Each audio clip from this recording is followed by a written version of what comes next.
से कहना दान नंकाजी। आज समागम रूप में जो सब महापुरुष दूर दूर से भी आए या इधर नजदीक के भी रहने वाले हों, और जिस तरह के भाव हर एक ने भी रखे कि मन का नाता परमात्मा से एक जुड़ा रहे तो जीवन सुहाना हो जाता है। हर किसी ने कैसे हर समय यही भाव रखे, चाहे हमने आज उम्र भी देखी कि कहाँ 100+ एज और उनके बाद बोलने वाला छोटा सा वो बच्चा। तो भक्ति में उम्र की तो कोई एक अहमियत उस तरह नहीं। जहाँ भक्त प्रहलाद जैसे भी भक्त रहे हैं और आज भी हमने देखा, वहीं ये उम्र तो कभी भी मोहताज नहीं होती भक्ति की। जिस उम्र में ही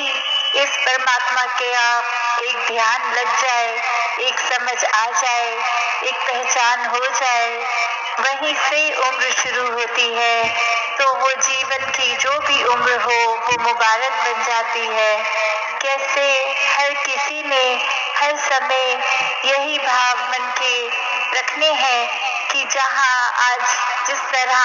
रूहानियत और इंसानियत संगठन का भाव बार बार महात्मा समझा रहे थे कि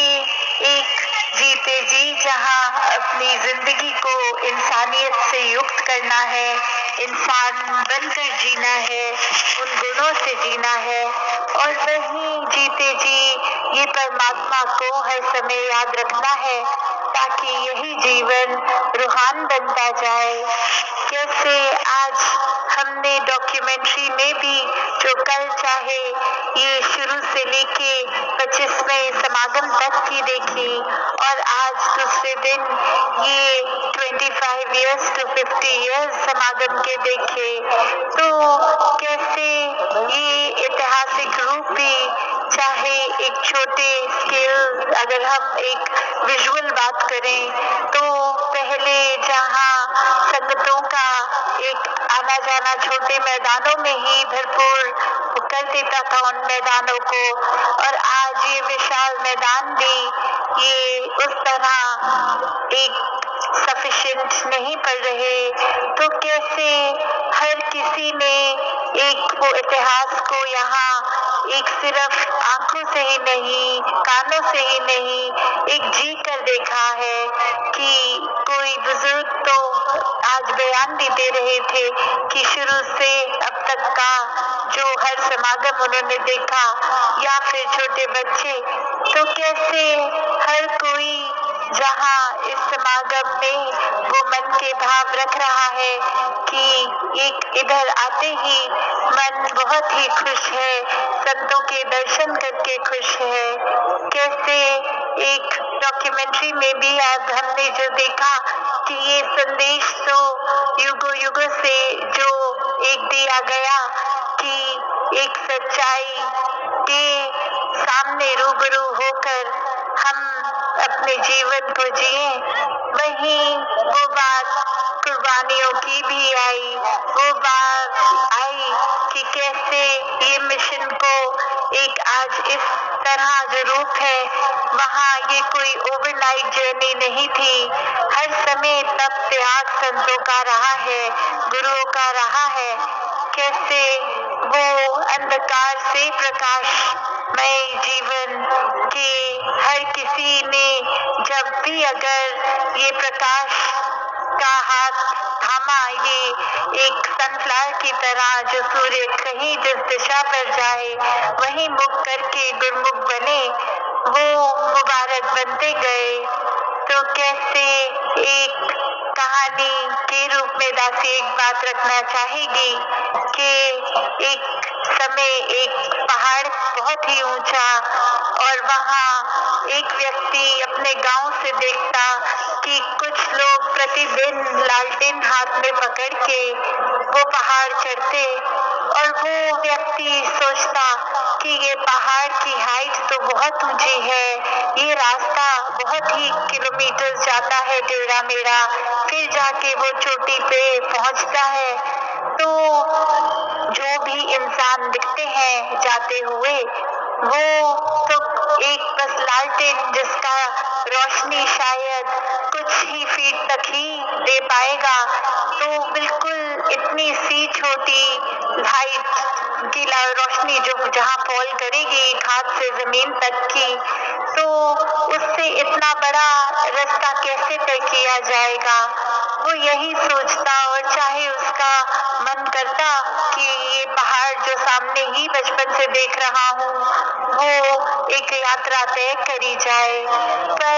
वो उस डर से ही नहीं कि ये संभव नहीं हो पाएगा चाहे बाकी सब व्यक्ति कर रहे हैं। फिर एक दिन उसको एक अपने से भी ज्यादा वृद्ध और उनके हाथ में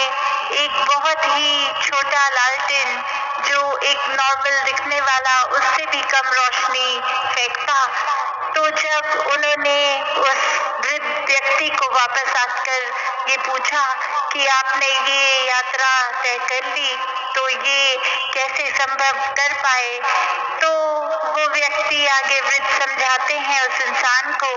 कि आप यात्रा शुरू तो कीजिए। जो लालटेन आपको एक छोटे से पैच को पहले लाइट देगा और उतनी ही लाइट आपको थ्रू आउट मिलती रहेगी, पूरे रास्ते मिलती रहेगी और फिर आप अपनी मंजिल पे पहुंच जाएंगे कि पहले ही एक ही बारी में तो वो लाइट नहीं इतनी कि पूरा ही एक पहाड़ जगमगाए।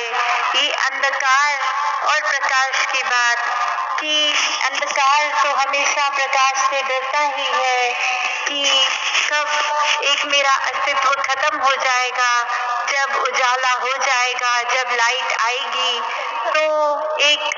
सालों साल के अंधेरे को भी हटाने के लिए कोई सालों साल की लाइट नहीं, ये एक माचिस जलाते ही प्रकाश है, एक स्विच ऑन करते ही इलेक्ट्रिसिटी से वो प्रकाशित,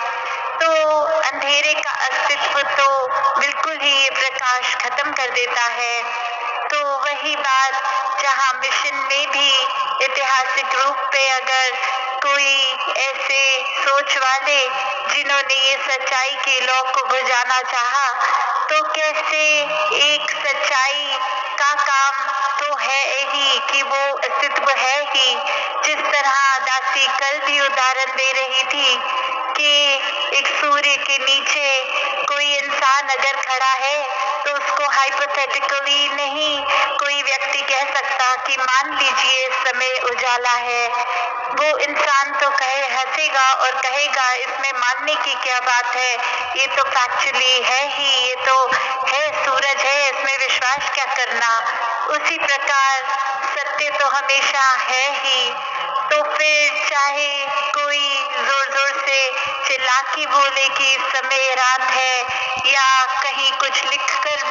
दिखा दे या कुछ सोशल मीडिया पे दिखा दे, तो उसका अस्तित्व तो बिल्कुल ही कुछ नहीं है कि किस प्रकार एक सूरज ही रोशनी का प्रमाण है, उस व्यक्ति का सूरज की रोशनी में होना उस रोशनी का प्रमाण है कि वो कैसे वो रोशनी को जी रहा है। उसी तरह आप सब संत अब भी हर समय और ये मिशन से, ये ज्ञान से हर समय जगमगाते हैं। ये जो रूहानी दौर हर एक की जीवन का ये सदैव रहने वाला ब्रह्म ज्ञान के साथ इसकी यात्रा शुरू होना, तो ऐसे ही ये इंसानियत और रूहानियत की बात हर समय की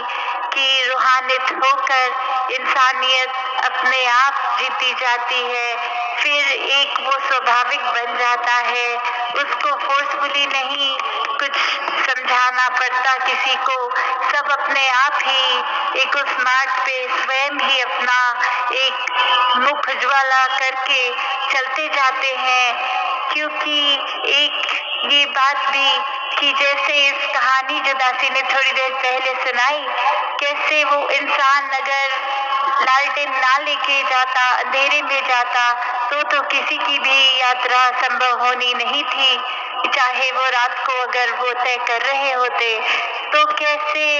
ये एक उजाला जब है तो ये जैसे एक कहावत भी है कि जब आँख खुली तभी सवेरा, तो अगर रात में भी किसी की आँख उस तरह खुल जाए तो वो देखे कि नहीं, ये तो कहावत फिर झूठी है, क्योंकि अब तो अंधेरा है। तो वो तो फिर एक मूर्खता ही है कि कौन सी बात किस तरह कही गई है और उसको किस तरह एक अपनी बुद्धि का प्रयोग करके इंसान समझ रहा है। तो कैसे एक हर समय जो एक अपनी चेतनता, इस विवेक को इस ब्रह्म ज्ञान के साथ जीवन में ढालते हैं, वो ही एक वास्तविक रूप में एक वरदायनीय इंसान बनते हैं। वो पूरे संसार के लिए एक फिर बहुत ही उपयोगी होते हैं।